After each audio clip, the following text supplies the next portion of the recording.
Kalau kau stres kerja ataupun penat kerja, lepas tu nak pergi healing dekat-dekat dengan KL, korang boleh try dekat sini.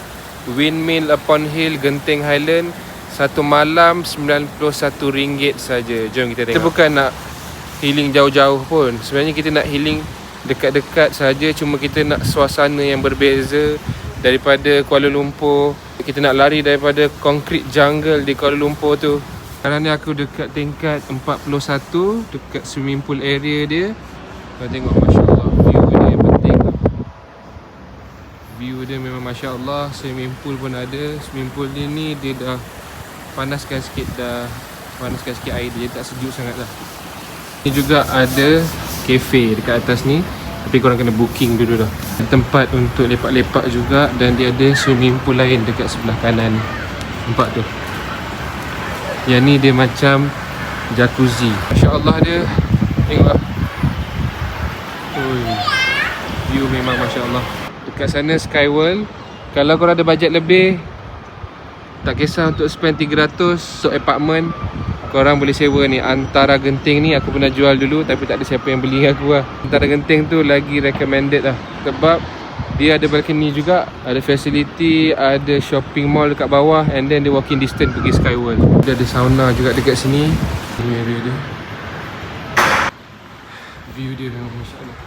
Guys, view dia memang Masya Allah. So dia tempat untuk chill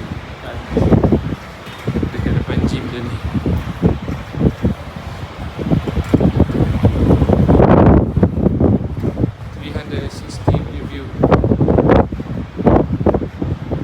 Yang ni adalah lobby dan juga drop off area dia. Kat bawah ni ada bila-bila mat. Tengok guys, view dia dekat sini. Daripada lobby pun dah Masya Allah dah. Lobby ni ada coffee pot dan juga vending machine, flash mart. Lift dekat sini pun ada 8. Dekat bawah ni ada obstacle run dan juga outdoor exercise punya facility.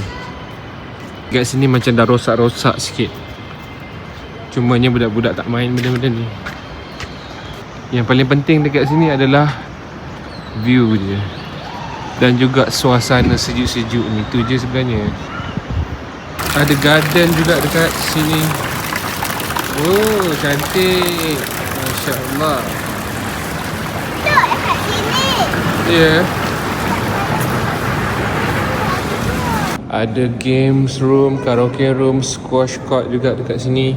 Tapi tak boleh masuk. Kena booking rasanya. Indoor playground.